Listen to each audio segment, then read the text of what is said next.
अवधूत चिंतन श्री गुरुदेव दत्त श्री स्वामी समर्थ महाराज की जय।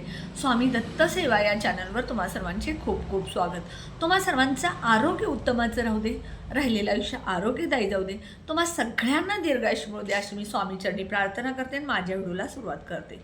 बघा, आपल्या हिंदू धर्मामध्ये काही विशिष्ट सण, तिथी, वार ह्याला अतिशय महत्त्व आहे। असाच हा होळीचा सण जो आहे तो 2 मार्च सोमवारी आहे आणि ह्या होळीच्या सणाला अतिशय महत्त्व आहे। कारण होळीच्या सणाला आपण काय करतो, आपल्या आयुष्यातले जे वाईट दिवस, वाईट आठवणी, वाईट प्रसंग, वाईट गोष्टी ह्या होळीमध्ये जाळून टाकत असतो। होळी आपण ज्यावेळेला प्रज्वलित करतो त्यावेळेला आपल्या मनातल्या सगळ्या वाईट गोष्टी ह्या होळीमध्ये आपण जाळून टाकत असतो आणि नवीन दिवस आनंदाचे साजरे करत असतो। तर अशा ह्या होळीला काही नियमांचे पालन अवश्य करायचं आहे। महिलांनी तर आवर्जून काही गोष्टीचं नियमांचं पालन केलंच पाहिजे। ह्या दिवशी नवविवाहित महिलांनी होळी पेटवायची नाही, होळी बघायची नाही, कारण त्यामुळं पतीच्या तुमच्या आयुष्यात अडचणी आणि संकट यायला सुरू होतं। प्रत्येक गावात होळीची प्रत्येक पद्धत वेगळी आहे। प्रत्येक 5 किलोमीटरवर जर गेला तर तुम्हाला पद्धत वेगळी दिसेल।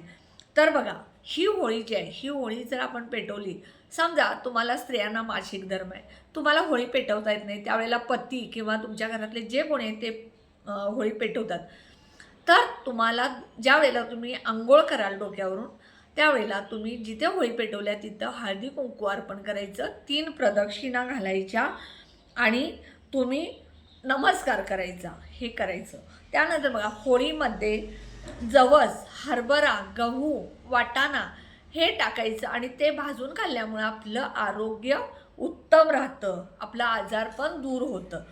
होळीची राख जी आहे ती पुरुषांनी कपाळाला आणि स्त्रियांनी गळ्याला लावायची, यामुळे ऐश्वर्य, कीर्ती वाढते, आपल्या आयुष्यातील आर्थिक समस्या दूर होतात। त्यानंतर बघा, होळी दिवशी कोणाबद्दल वाईट बोलायचं नाही, कोणाबद्दल शत्रुत्व घ्यायचं नाही, कोणाच्याबद्दल वाईट निंदा नालस्ती करायचं नाही, वाईट गोष्टी बोलायच्या नाहीत। ह्या राग, चिडचिड या दिवशी अजिबात करायचं नाही। या दिवशी लहानांनी मोठे जे तुमच्यापेक्षा, म्हणजे तुम्ही आईवडिलांच्या, तुमच्या आईवडिलांनी त्यांच्या आईवडिलांच्या, काका काकू असतील, मुलांनी आईवडिलांच्या, जे दादा दीदी जे कोणी तुमच्यापेक्षा मोठे आहेत त्यांच्या अंगठा धरून नमस्कार करायचा। त्यामुळं तुमच्या आयुष्यात भरभराट, सुख, समृद्धी येते। या दिवशी बघा, आपण काळे तीळ, पिवळी मोहरी, त्यानंतर लवंगा, जायफळ एखाद्या काळ्या कापडामध्ये बांधायचं आणि होळी पेटवण्याच्या आधी अर्धा तास आपल्या खिशामध्ये ठेवायचं आणि ज्या वेळेला आपण होळी पेटवतो त्या होळीमध्ये हे सगळं साहित्य पुरचुंडीत टाकायची। यामुळं तुमच्यातली नकारात्मकता, करणीबाधा असेल, वाईट शक्ती असेल, ती सगळी निघून जाईल। हा अतिशय प्रभावी उपाय नक्की करा। बघा, काळं कापड घ्यायचं, काळे तीळ, पिवळी मोहरी, जायफळ आणि लवंग ह्याची पुरचुंडी बांधायची आणि तुम्ही होळी पेटवण्याआधी तुमच्या खिशामध्ये किंवा जवळ ठेवायची आणि ज्या वेळेला होळी पेटवतात त्यावेळेला ही पुरचुंडी तुम्ही त्या होळीमध्ये टाकायची। त्यामुळे तुमच्यातली करणीबाधा, जादूटोणा, नकारात्मकता, वाईट शक्ती जी काय आहे ती सगळी निघून जाईल।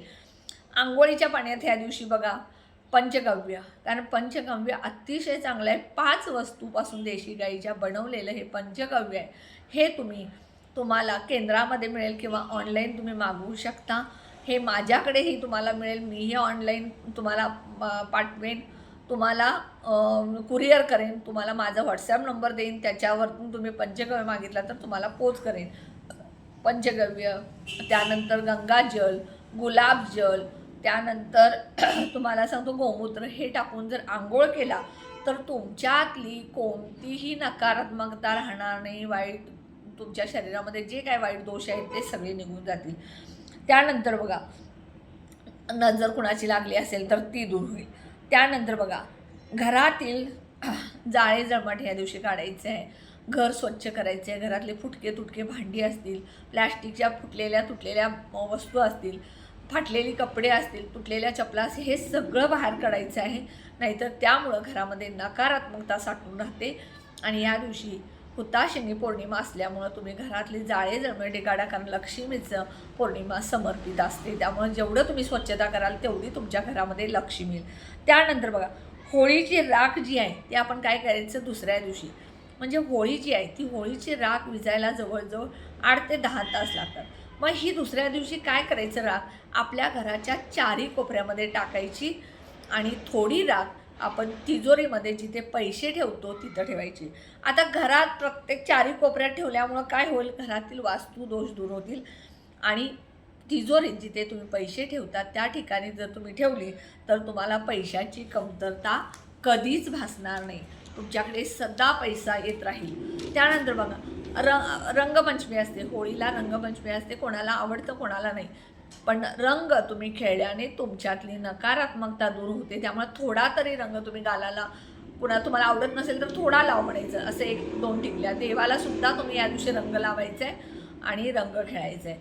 होळीला आपण या होळी दिवशी पुरणपोळी करतो. मग ही पुरणपोळीचा नैवेद्य आपल्याला देवांना आणि होळीला दाखवायचा असतो. तुमच्या गावामध्ये एखादं तुळजाभवानीचं मंदिर असेल, महालक्ष्मीचं मंदिर असेल तर तिथेही जाऊन तुम्ही नैवेद्य दाखवू शकता. त्यामुळं तुमचा नैवेद्य देवीपर्यंत पोचेल. होळीमध्ये आपण ज्यावेळेला होळी पेटवतो, प्रज्वलित करतो, त्यावेळेला बघा काही गावामध्ये लाकडाची होळी पेटवण्याची पद्धत आहे, काही गावामध्ये शेणाच्या गोवऱ्या, शेणी ज्या आहेत त्यानं पेटवतात. आमच्याकडे तर पद्धत पूर्वीपासून आम्ही लहानपणापासून बघत आलेलो आहे की शेणाच्या ज्या शेणी असतात, गोवऱ्या असतात त्या रचतात आणि त्यामध्ये एक एरंडाची उभी फांदी खोतात. जी फांदी ज्या दिशेला पडेल त्या दिशेला पाऊस जास्त आहे असं पूर्वी लोक म्हणायची. तर आम्ही काय करतो, शेणीपासून होळी पेटवतो. तर ह्या होळीला तुम्हाला ह्यामध्ये पिंपळ, आंबा आणि वड वापरायचं नाही, कारण हे जर तुम्ही घातला तर तुमच्या आयुष्यात नकारात्मकता वाढते आणि ही झाडं जी आहेत ती शुभ आहेत. त्यानंतर बघा, होळीला आईवडिलांना मोठ्यांना नमस्कार करायचा आहे. त्यानंतर घरात भांडण, वादविवाद, नंतर वाईट गोष्टी बोलणं किंवा एकमेकाला शिव्या देणं, एकमेकाचा अपमान करणं हे त्या दिवशी टाळायचं आहे कटाक्षानं. स्त्रियांचा अपमान, मुलींचा अपमान ह्या दिवशी अजिबात करायचं नाही, कारण स्त्री ही एक देवता समान आहे, लक्ष्मी समान आहे आणि जर तुम्ही एखाद्या स्त्रीचा, एखाद्या मुलीचा अपमान केला तर साक्षात लक्ष्मीचा अपमान केल्यासारखं होतं आणि तुमच्या घरामध्ये जो पैसा येतो, जी लक्ष्मी येते ती येण्याची मार्ग बंद होतात आणि तुमच्या घरात, तुमच्या आयुष्यात पैशाची अडचण तयार होते. या दिवशी कोणालाही काहीही उसणं द्यायचं नाही, कितीही कोणालाही अडचण असू दे. मग सरळ त्यांना सांगायचं तुम्ही दुकानातून विकत आणा. अशा पद्धतीने हा उपाय करायचा आहे. व्हिडिओ कसा वाटला कमेंट बॉक्समध्ये सांगा. व्हिडिओला जास्त शेअर करा, लाईक करा, ऑल बटनला क्लिक करा. त्यामुळे माझे छोटे छोटे उपाय सेवा थोडे होते. जे कोणी नवीन व्हिडिओ बघत असेल त्यांनी माझ्या व्हिडिओला प्लीज सबस्क्राईब करा. श्री स्वामी समर्थ.